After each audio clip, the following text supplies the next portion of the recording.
Hey, welcome to the Vet S.O.S podcast, Veteran Entrepreneur Spotlight. Remember, don't drown to see a transition. Grab the Vet S.O.S Lifeline. Hey, on today's show, we got Mr. Antwon Person.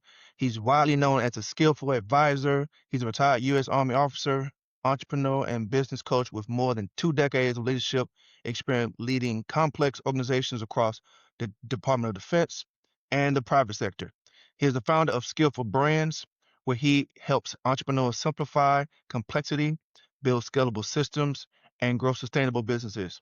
Through his coaching, consulting, and technology solutions, Antoine equips business owners with the structure, strategy, and execution needed to move from chaos to operational control and long-term success. Hey, man, welcome to the show, brother. Hey, Maurice, I want to thank you for having me on your platform. I know that hosting a podcast is not easy. And on top of that, the value you guys provide is amazing. So again, I want to thank you for having me. Absolutely, man. Thank you so much for being here, man. Hey, so I want to hop right into the interview, man. So let's take us back. I mean, you're a retired Army officer. Um, And it comes that time where we all have to say, okay, hey, I'm ready to hang it up. I'm ready to move on to the next chapter of my life. So, what were the three biggest lessons that you learned in your transition from the military side to civilian, and how did the lesson shape who you are today? So I think just transitioning, the biggest is just having enough time to actually get everything together before you transition. For myself, I initially kind of cut myself short. So I Mm, submitted my retirement packet and I only had 6 months to transition. And then when I did the backwards planning, I quickly realized that I didn't have enough time. So I actually, it's probably not the best way to do it, but I recall my retirement packet and pushed my date out another 6 months, which gave me a year to actually retire, which then also allowed me to do SkillBridge. mm. So I got to get the full transition on SkillBridge and then, get all my appointments and everything set up. Yeah, wow. So you telling me that you put in your package 6 months prior to and got approved to be out of here? Yeah, so I put my packet in and it was in the queue, Mm, but it was not approved yet. So it was sitting in the queue waiting for them to approve it. So while it was sitting in the queue, I actually reached out to HRC, told them, hey, send it back. I wanted to request a later date. okay, And they did that. It probably added another month or so onto it getting approved, but I actually got it back in and extended the date for another 6 months. So I had a whole year to retire. got you, got you.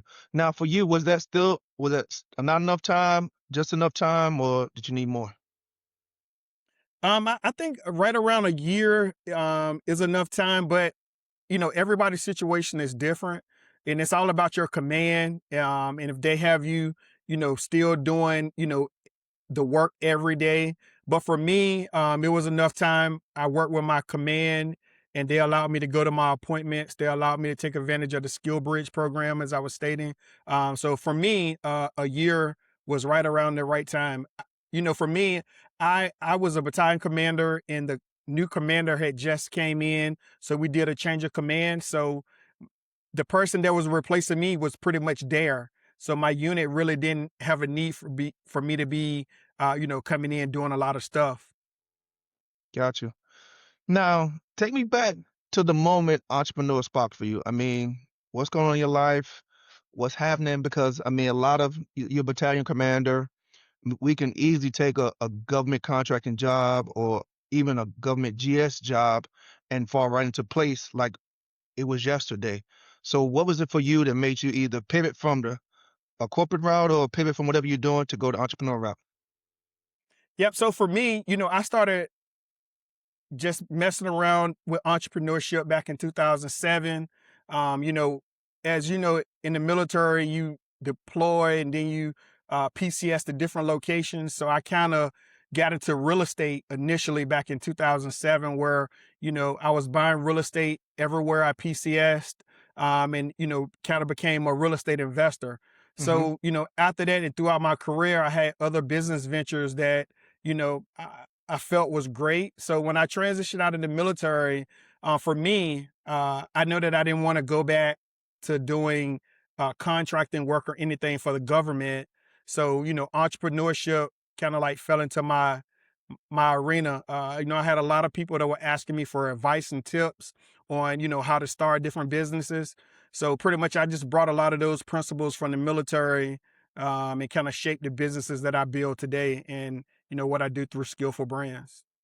Got you. So it sounds to me, I mean, you basically took a demand for people asking you questions on that transition and basically turned into a entrepreneurship business. Right, because there is a lot of veterans that start businesses. So a lot of my friends, they started different consulting business. I was Hmm. a logistics officer, so I have some friends that also did some consulting business in logistics. So I would get a lot of those individuals that will be calling me. They will be seeing different things that I had going on, on social media because they were still in at the time. Okay. So we would have a session on what I'm doing, some of the things that I learned, and some of the tricks, tips. Gotcha. Okay. So now you're an entrepreneur. Talk to me about what is the thing that's lighting you up? What's the most rewarding part about being an entrepreneur now that you've transitioned out?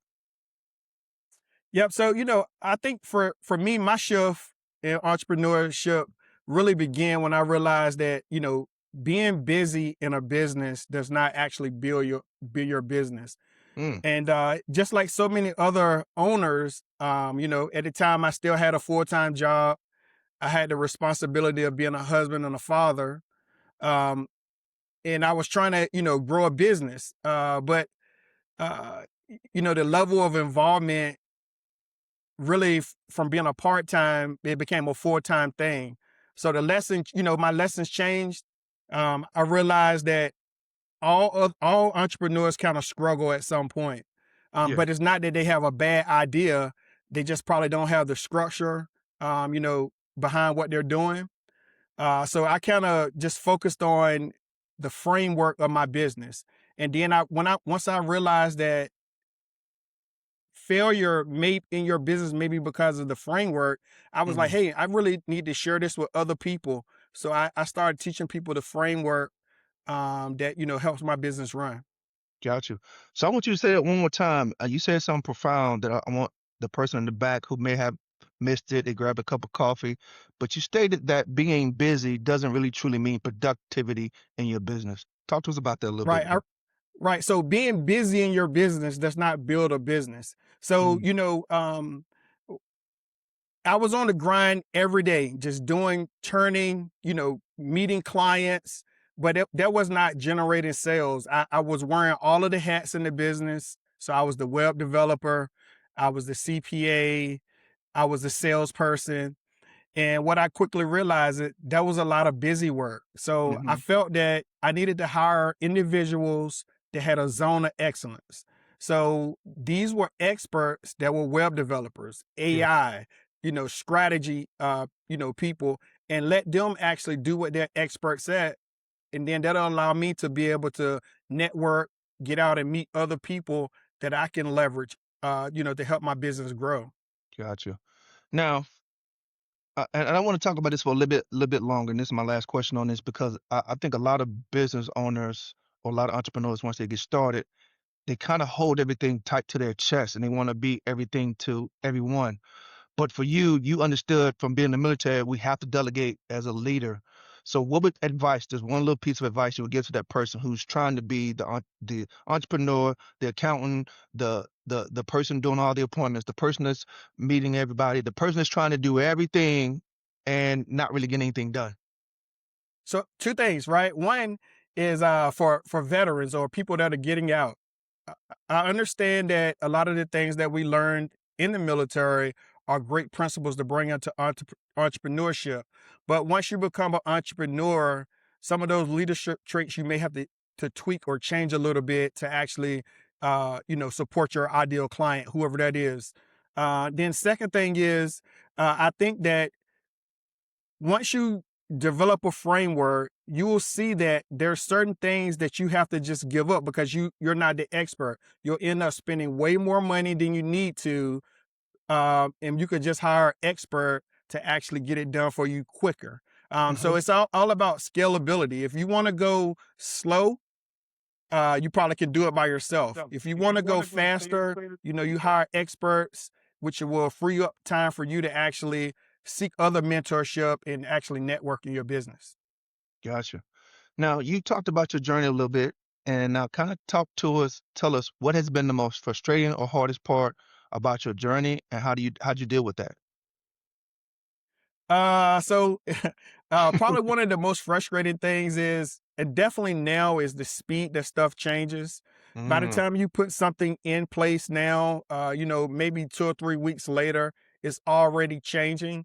So that's another reason why I had to hire experts, because they focus directly on the new changes, and I would not be able to keep up with everything, wearing all of the hats that are constantly changing with AI. So I think that, and one of the most successful things is, uh, now is just meeting new people that are like me. I've met a lot of great people, but I will also share, when you're out there, interested in becoming an entrepreneur, there are a lot of groups out there. There are a lot of, mentoring groups. And what I realize is, if it's a mentoring group that's easy for me to get in, it's probably not the right group for me, because the mm, other people that you're in there with are not vetted, um, and they're probably not going to provide you the value of, like, for example, getting in a group that's vetted individuals there that are like minded. gotcha. Well, you kind of led into my next question. I mean, would you be open to talk about any of the organizations or mentorship programs that you were a part of, are a part of, to help launch a business as a veteran? So the ones that I'm not part of anymore, I want to probably not say their name. Okay, But that's fair. one that I have been part of when I first got out was Traffic Sales and Profit. It was a guy named Lamar Taylor. He's out of Atlanta. He had a really good program that I was able to, really learn a lot. But the other groups, they were really networking groups that were local, and some were national, where we kind of met like every week. Um, but they weren't really beneficial. Once I really got in there and tried to start networking with the other people, some of them weren't even business owners. Gotcha, gotcha. But I So, would say Traffic Sales and Profit, TSP, was a good organization that I was able to kind of learn from. got you. So I guess the lesson learned here is make sure you vet I mean, it's kind of be a mutual thing. I mean, you got to make sure that this organization that you're joining is going to be of value to you and your business. Right, correct. So, like, for example, I had a networking event with someone last week. He was like, "Hey, just want to kind of talk." So he had me on a call, and he asked me if I wanted to, join his group. Which, to me, the first thing I thought is, well, he hasn't even vetted me. He doesn't know who I am, so he don't know what I could provide to the group, what I can bring to the table. So if he would just allow me to enter his group, what is he doing for other people as well? Gotcha, gotcha. So that tells everybody listening, make sure you vet out the organizations you're a part of and make sure that there's something of value there for you to join. So now, tell us about your business. What it is you do, who do you serve, and what makes your company maybe a little bit different than anybody else out there doing the same thing. Yeah, so my name of my business is Skillful Brands, and I pretty much help entrepreneurs eliminate the complexities of starting and growing a business. There's so many things that are going on when you're trying to start a business. There are so many people that have different programs and offers. So our focus is just helping people get started, the right mindset, the right structure, understanding capital, team building. That's our focus. And I share, there's a lot of tools out there, there's a lot of programs, but once you really drill down into your framework, it may be a program or something that's good, but it might not be the right time for you at this moment. It may be farther on down the road. So you just kind of have to evaluate where you're at and what you're trying to do, and make sure you have the right mindset. Got you. And now, so for you, are you really focused on veterans, or you focus on any business owner? What do you, who's your average or your normal customer, you would say? Yep. So for me, when I first got out, I'm really and still really focus on helping veterans. But just, from networking, meeting all these new individuals, I kind of now help any entrepreneur that may be facing, a challenge or maybe stuck. But, my passion is veterans and then new entrepreneurs. Got you. So now, for anyone that's listening, how do they learn more about you, get connected with you? Where should they go to find out? Yep. So to find out more about me, you can go to my website, which is Antwon Person, ANTWONPERSON.com. And then you can also find me on LinkedIn, which is a valuable resource for all entrepreneurs. Everyone should have a LinkedIn account. Got you. Hey, so Antoine, before we go, man, I like to ask all of my guests, give us one piece of advice you would give to someone who may be looking to start a business. They're a veteran and they're making the transition out, but they maybe have a little fear in getting a business started because definitely being an entrepreneur is not it takes a leap of faith, I would say. What a piece of advice would you give to that person? I would say that one of the things is I will give you two things. One is don't let yourself be the obstacle that's holding your business back. Mm, That's one thing. And then the second thing is just get out and do it. A lot of businesses never get going because they don't start. got you. Now, real quick, because I don't ask a follow-up question, but I really want to talk about that. You said, don't let yourself be the obstacle to start your business. Tell us exactly what that means. So don't let yourself be the obstacle that keeps your business from going. A lot of individuals never get started. They do a lot of planning. They plan, and Mm, never get going. But what I've realized is, and I've spoken to a lot of other entrepreneurs, they don't have it all together when they get started, but they got started. Some individuals put it together on the fly because one of the biggest things is just getting started. Like I would tell you in my business, um, the first 6 or 7 months I had it together, but I was a little nervous to get started. I kept refining it, and refining it. But then when I started meeting other investors, I was like, wow, like I know way more than that person. And I haven't even got started yet. uh-huh. So I launched it. And I think a lot of people will see that once you launch it, you start talking to other clients, you'll get more comfortable with your business. Absolutely. I guess lesson learned here is there's really truly no perfect plan. You just got to do it and work it. All right. Yes, yes, definitely. Well, Antoine, hey, thank you for joining us on the Vet SOS podcast today. On behalf of the Vet SOS family, I'd like to thank you for being here and everyone that joined us today. You can find the Vet SOS podcast on all your favorite platforms. Also find us on YouTube and all social media platforms as well.